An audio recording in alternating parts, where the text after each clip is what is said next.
So how do you solve quadratic equations that you can't factor? We've been spending the last couple of lessons talking about factoring quadratics to solve them.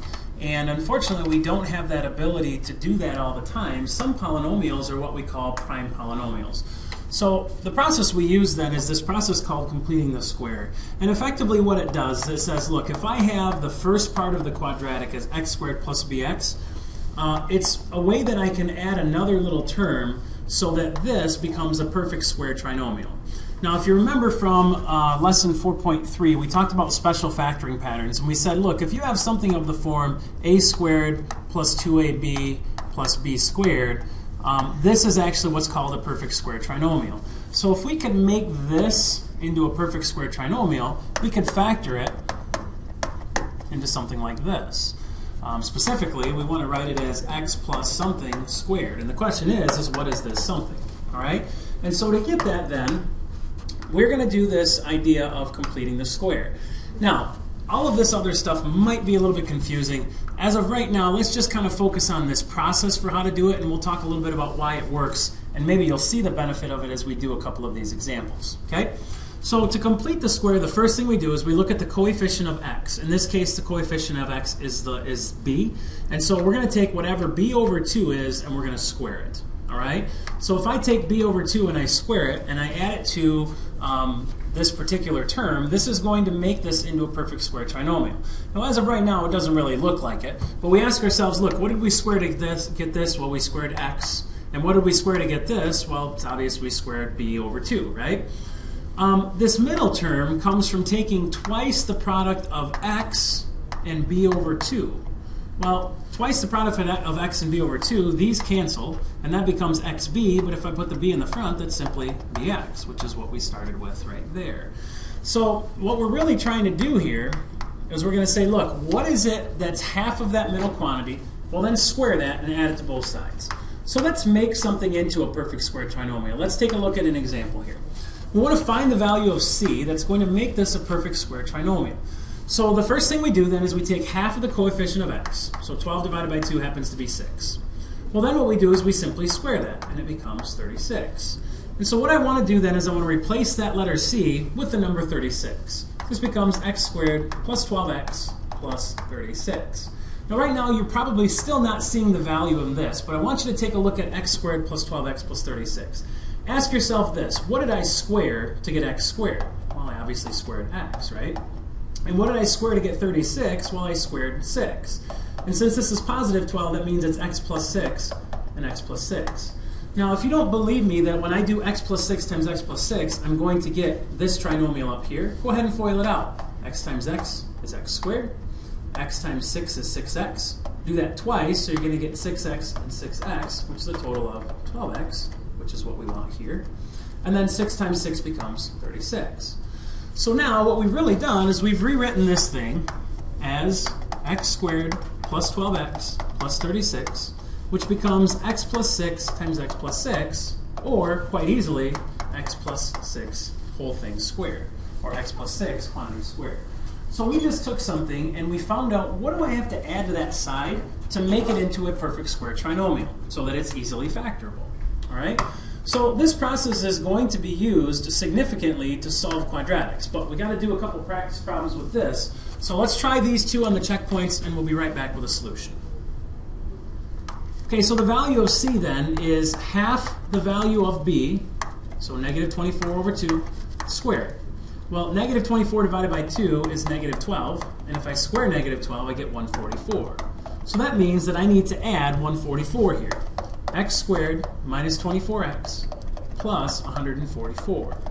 Now again, what did you square to get x squared? That's easy. I squared x. What did I square to get 144? Well, I squared 12. And so this becomes x minus 12 and x minus 12, or simply x minus 12, the whole thing is squared. Now you might be asking me, well, why are you getting negatives here? Well, to get negative 24, that means these both had to be negative 12s, so that means I want double negatives there. All right? Let's try another one. Let's find the value of c such that it's half of b, so 10 divided by 2 is 5, and square it. So that means I need to add 25 here. So c needs to be a 25. This is x squared plus 10x plus 25. And then this becomes x plus 5 times x plus 5, or simply x plus 5 quantity squared. All right? Now again, that comes from that perfect square trinomial in lesson 4.3. If you don't understand factoring perfect square trinomials, well, that might be part of the reason why this isn't making any sense for you. So learn that pattern, know that pattern, it will be extremely helpful.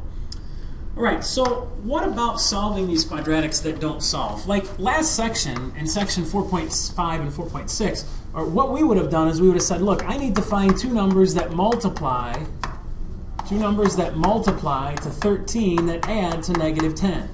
And I'll tell you, you're going to be here for a long time because you're never going to come up with those. No such combination exists. This is not something that's easily factorable. So we don't have a good way to solve this quadratic equation. So instead of trying to do it that way, what we're going to do instead is we're going to say, look, let's just get this part by itself and complete the square. And then from what we know in lesson 4.6, we know that we can take the square root of both sides. So we'll deal with that when we get there. Let's get this 13 out of our way. So let's subtract 13 from both sides. And I get x squared minus 10x equals negative 13. Okay? Now, on the left side here then, I need to find some value of c that I can add to that to make it a perfect square trinomial. All right? So let's get rid of this mess over here. And let's go back over here and say, all right, well, this is negative 10 over 2, and then square it. This becomes negative 5 squared, or 25. So that means I want to add 25 to each side of this equation. Now again, if I do it to one side, I have to do it to both sides, which isn't a big deal. On the right side, negative 13 and 25 is simply 12. On the left side, though, this was not something I could factor before with the negative 13 there. I'm sorry, the positive 13 there. But now it is something I can factor because it's a perfect square trinomial. This happens to be x minus 5 quantity squared. And again, if you don't believe me, multiply x minus 5 times x minus 5. What do you get? X squared minus 10x plus 25. Now from there then, we're going to go ahead and we're going to take the square root of both sides. Now what you learned in section 4.6 is we said whenever you solve a problem using square roots, we always have to take plus or minus the square root of 12. All right? We are almost there. Here's our issue. We're going to add 5 to both sides. Now I don't want the 5 on the end here because it might get lost underneath the radical sign, and I don't want that. So I'm going to put the 5 out in front. So it's 5 plus or minus the square root of 12. Now there's a little bit of a sidebar to this particular conversation because we have to simplify that radical as the square root of 12 and say, well, 12 is really 3 times 4. And since I can't take the square root of 3, but I can take the square root of 4, the square root of 4 is 2. This becomes 2 radical 3. So this is 5 plus 2 radical 3, plus or minus rather. So one of your answers is 5 plus 2 radical 3. The other is 5 minus 2 radical 3. Remind me that we will go through this. I'll show you how to graph this. And then you can use our solutions that we found down here to check to see if those are the right solutions. So we'll do that visually tomorrow in class. All right, example 3, put a big old X through it. We're not going to do it. Because the leading coefficient is other than 1 here, this makes this process significantly more challenging. This particular example isn't so bad, but there's a heck of a lot easier way to do it, and that's lesson 4.8, which is called the quadratic formula. But we're not going to deal with those ones with a leading coefficient other than 1.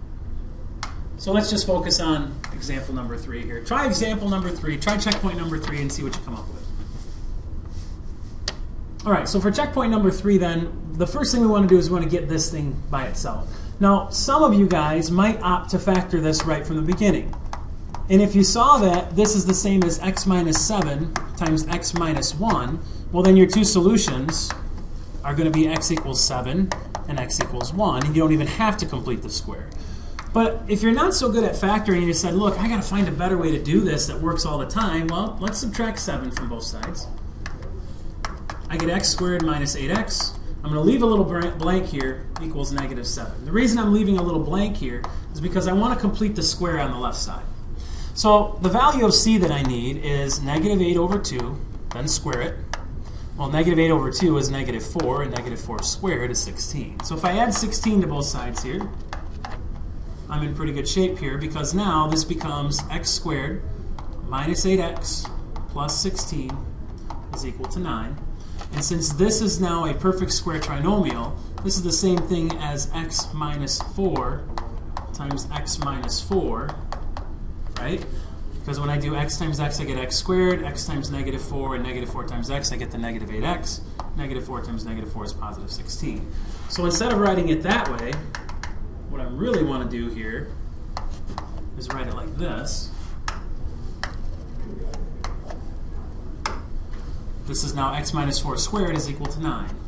So to solve this, I take the square root of both sides. This is x minus 4 is equal to plus or minus the square root of 9. Now, what is the square root of 9? Hopefully you're saying to yourself, well, wait a minute, that's just 3. So this becomes x minus 4 equals plus or minus 3. So if I add 4 to both sides of the equation, this gives me two answers. X equals 4 plus or minus 3. So either I'm going to do 4 plus 3 or 4 minus 3. Well, as you can tell, 4 plus 3 is 7, and 4 minus 3 is 1. And so I get my two solutions that are 7 and 1, which are the same two solutions I got when I factored it. But like I said, maybe you didn't see that it factored, and maybe you went through this process. You should still get the same answers. All right, the last piece of this then says, how would I go about rewriting a quadratic equation back in vertex form? So back in section 4.2, we wanted to kind of write equations that were in vertex form. And we were given equations of parabolas that were already in vertex form, so those were really easy to graph. Some of them were not given in vertex form, so we had to use x equals opposite b over 2a to find the axis of symmetry, plug that in to find the y value. So those ones became significantly more challenging to graph. So instead of doing it that way, what we can do is say, look, we can use this process of completing the square to write this as a perfect square trinomial. And once I have that, then this is going to develop something very easily into vertex form of a parabola. As you recall, vertex form of a parabola is y equals a times x minus h squared plus k. All right? And again, the h was the horizontal movement or the horizontal location of the vertex. The k was the vertical position of the vertex, and the a was the stretch. Conveniently, since this is 1, we won't have to deal with the a right now, so there is no stretch or shrink at all. But at least we can get the vertex from this thing. All right? So the first thing I want to do is I want to pull this 44, and I want to kind of slide it off to the side, because unless this is a perfect square trinomial, I can't do this. So I need to figure out what's this value of c. Let's complete the square so that this becomes a perfect square trinomial.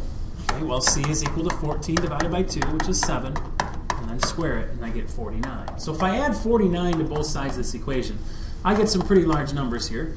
I don't want to actually put these two together over here. You'll notice over here I have these two quantities, but I separated them. I don't want them together because they don't do me any good when they're together. I need them separate so that I can complete the square in the first part. Now you'll notice that x squared plus 14x plus 49 is a perfect square trinomial. This is simply x plus 7 quantity squared. So now if I bring the 49 over and minus 49 from both sides, okay, this becomes y equals x plus 7 squared minus 5. Okay, well then the vertex form of this parabola then becomes x plus 7 quantity squared minus 5. And if you recall from lesson 4.2, that then says that my vertex is at negative 7, negative 5. Okay, if you're not sure exactly how to get the vertex form that, you might want to go back and review lesson 4.2. All right, so 2 checkpoint problems at the bottom. Let's write both of these quadratics in vertex form, and this should conclude lesson 4.7. All right, so once again, kind of slide that off to the side. We need to figure out what do we need to put with this to complete the square when b is equal to negative 12. So c is equal to negative 12 over 2 quantity squared, which becomes negative 6 squared, or 36. So I need to add 36 here, and if I add 36 to one side of the equation, I have to do it over here as well. So over here, I get y plus 36. That's not very exciting. On the other side, I get x squared minus 12x plus 36, and then let's leave the plus 22 on the end because I want to complete the square there. This then becomes x minus 6 squared because, again, what did you square to get 36? I squared 6. What did I square to get x squared? I squared x. And if I square that binomial product, again, this is not x squared minus 36. That's no good. All right? And if I FOIL that out, x minus 6 times x minus 6, you will, in fact, get x squared minus 12x plus 36. Okay? All right, so back to where we were then. This then becomes plus 22 on the end. Over here, we still have this y plus 36. So I have to minus 36 from both sides of the equation. I I get y equals x minus 6, the whole thing squared, minus 14. And so the vertex then is at the point 6, negative 14. Remember, it's the opposite of this sign, but it is what that one is. So it's the vertex is at positive 6, negative 14. And then finally for the last one, we can say, all right, I need to complete the square, slide that over. Okay, so we need 16 over 2 squared, which is 8 over 2, I'm sorry, 8 squared, which is 64. So we need to add 64 to both sides of this equation. And so this becomes y plus 64 is equal to x squared plus 16x plus 64. And you still have this plus 53 on the end, but we don't really care about that guy right now. We're going to leave him alone because we've now completed the square for the first part of this. Okay?